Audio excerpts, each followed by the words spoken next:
وَلَوْ أَنَّهُمْ أَقَامُوا التَّوْرَاةَ وَالْإِنْجِيلَ وَمَا أُنْزِلَ إِلَيْهِمْ مِنْ رَبِّهِمْ لَأَكَلُوا مِنْ فَوْقِهِمْ وَمِنْ تَحْتِ أَرْجُلِهِمْ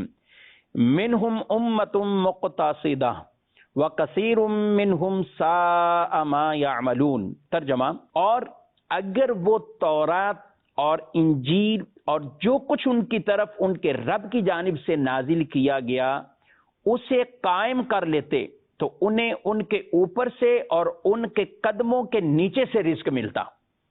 ان میں ایک گروہ اعتدال کی راہ والا ہے، معتدل ہے، اعتدال کی راہ والا ہے، اور ان میں اکثر بہت ہی برے کام کر رہے ہیں۔ اس آیت سے معلوم ہوا کہ اللہ رب العالمین کی فرما برداری اور اس کے پیارے حبیب صلی اللہ علیہ وسلم کی اطاعت میں اگر آدمی زندگی گزارتا ہے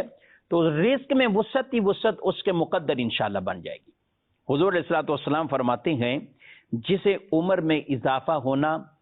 اور رزق میں زیادتی ہونا پسند ہو تو اسے چاہیے کہ وہ اللہ تعالیٰ سے ڈرے اور رشتہ داروں کے ساتھ صلہ رحمی کرے، رشتہ داروں کے ساتھ صلہ رحمی کرے۔ ایک اور حدیث پاک، بڑی پیاری حدیث پاک، رسول اللہ صلی اللہ علیہ وسلم نے فرمایا، اے لوگو، جو چیز تمہیں جنت کے قریب اور جہنم سے دور کر سکتی ہے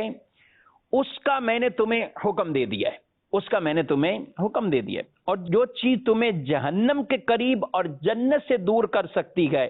میں نے اس سے تمہیں منع کر دیا ہے۔ بے شک روح الامین نے میرے دل میں یہ بات ڈالی ہے کہ کوئی جان اس وقت تک مرے گی نہیں جب تک وہ اپنا رزق پورا نہ کر رہے۔ لہذا تم اللہ سے ڈرو اور اچھے طریقے سے رزق طلب کرو، اچھے طریقے سے، یعنی رزق حلال یہ طلب کرو۔ رزق کا آہستہ پانا تمہیں اس بات پر نہ ابھارے کہ تم اللہ کی نافرمانی کر کے کوئی رزق تلاش کرو۔ اللہ اکبر، کبھی رزق میں تنگی ہوتی ہے تو پھر آدمی طرح طرح کی چیزیں سوچتا ہے کہ ناجائز ذرائع کون سے ہیں کہ جس کی وجہ سے رزق زیادہ ہو جائے۔ تو فرمایا کہ تم کبھی یہ تنگی پاؤ یا آہستہ آہستہ جو تمہیں ملنا ہے وہ مل کے ہی رہے گا، لیکن ناجائز طریقے سے اسے حاصل وہ نہ کرو، یعنی نافرمانی کر کے رزق طلب نہ کرو، کیونکہ فرمایا کہ جو چیز اللہ کے پاس ہے وہ اس کی اطاعت کے ذریعے سے ہی حاصل ہوگی، اس کی اطاعت کے ذریعے سے۔